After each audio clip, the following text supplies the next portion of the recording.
What is going on, traders? Welcome back to the Traveling Trader. So today I wanted to talk to you about 3 ways to short the market. Now, if you've been following me for a while, especially if you're part of our trading group, you'll know that I've been short for a few weeks now. That is just one strategy, a speculative way of really going about the bear market. If you want to know how to handle the bear market as a whole, check out my video here. But today I just want to talk specifically about shorting because it's probably the number one question that I'm getting right now, especially as the market is tanking. Obviously, I'm going to preface this by saying shorting is a speculative, risky strategy. But for those who are looking for information on how to short, or are looking for an introduction to short, or want to know how I'm going about the bear market, this video is definitely geared towards them. And if you're comfortable trading, if you're adept at trading, then it is definitely the best way to take advantage of the market's short-term moves and the market volatility, or the volatility that the market is providing you right now. Volatility is definitely a trader's best friend. And again, if you've been following me, especially recently, you'll know that we are up tremendously on our shorts. We opened up a bunch of shorts yesterday as the market had an update, right? And in order to take advantage and get max value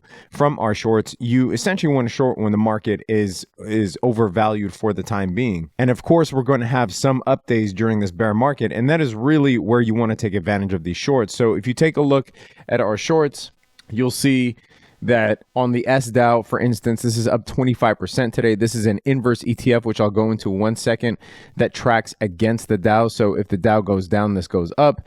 SQQQ, same thing, but with the NASDAQ index, and SPXS, same thing, but with the S&P index. And I sent out a trade alert for all these 3 actually yesterday. If you take a look at my trade alerts here, you'll see that towards the end of the day yesterday, I said that I'm buying SQQQ, SDAO, and SPXS. I also shorted Tesla as of yesterday. I'm recording this on March 18th. I shorted Tesla as of yesterday with a target of 380, and Tesla currently is sitting at 360. So it definitely hit our target. But without rambling too much, let's get right into it. So the first way that I'll talk about shorting is through an inverse ETF.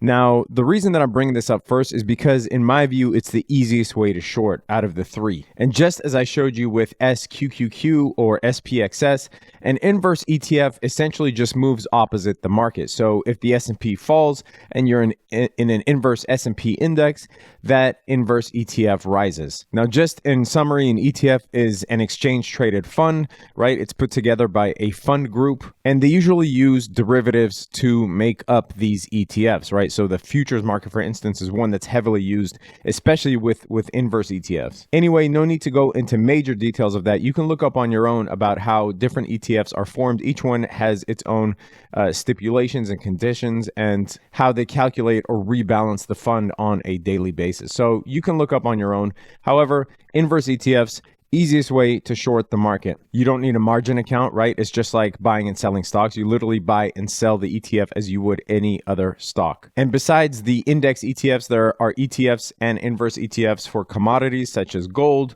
silver, oil, anything you can think of, there is probably an ETF for it. All right, the second way to short the market is through actual short sales, through shorting the stock itself. Now, this you'll need a margin account for, and the margin acts as collateral, right? Because essentially what you're doing is selling the stock before you even own it. And so that margin is used as collateral in case the stock goes against your position, right? So if you shorted a stock but it goes up, then the exchange or the brokerage needs collateral in order to guarantee your short sell. Basically, they're going to come after your money like a bill collector. But no, seriously, you will need a margin account on most brokerages in order to short. And essentially what that would look like, if we take a look at Thinkorswim, and don't get your hopes up here, this is just a paper trading account. So essentially what it would look like is you would go to, say, like Tesla, and you just go to the bid section and hit sell. Obviously, there's many different ways using the interface to buy and sell stocks, but this is just one way. You would just sell the actual stock, and you'll see here, we're selling 100 shares of Tesla at 357, and you would hit confirm and send. And you see here that this is basically a short sell. You're getting a credit of 35,800. You would hit send, complete your order, and basically if the stock goes down, then you're in the green, right? And you would buy it back at that lower price, hence resulting in the difference between what you sold it for and what you bought it back for. If the stock goes up, then you're obviously forced to buy it back at a higher price, resulting in a loss. Now, the third and most complex way of shorting is through options. Options is a whole other beast. So I would really suggest that you learn how to trade options first. You do paper trading on, a platform like Thinkorswim, or every brokerage now, virtually every brokerage has a paper trading platform where you can practice executing trades. But essentially, the two main ways of shorting a stock through options is either buying put options, right? So when you buy a put option, you're essentially wanting the stock to go down, or selling call options, which is the exact inverse of what I just described with the put options, where you're selling call options, also expecting the price to go down. And then you can get into more technical options plays such as vertical spreads, which actually limits your risk, but also limits your reward. An example of a vertical spread would be a call credit spread, where you sell a call option at a specific strike and buy one at a higher strike in order to limit your losses. You can see that I have an example here on my paper trading account. This is one that I opened a few days ago when I was doing a one-on-one with one of my students. If you want one-on-one time with me to learn how to trade options, how to short, how to trade crypto, how to do technical analysis, that link is in the description. I only take a handful of people per month because I tend to get maxed out time-wise, so I don't have any availability for March. But if you're looking for something in April,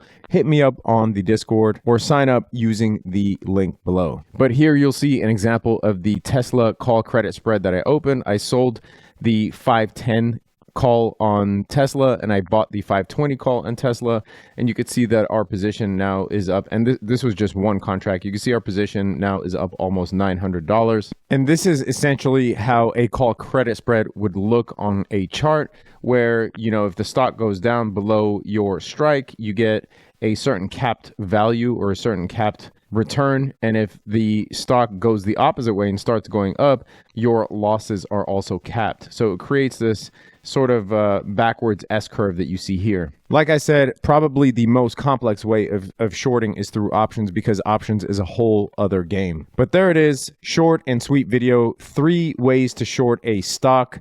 Inverse ETFs, shorting the stock itself by selling it before actually owning it. You'll need a margin account for this, and through the use of options, either buying a put, selling a call, or doing a credit spread such as a call credit spread or a put debit spread. If you have any questions or comments, go ahead and leave it in the comment section below. I love hearing from you guys.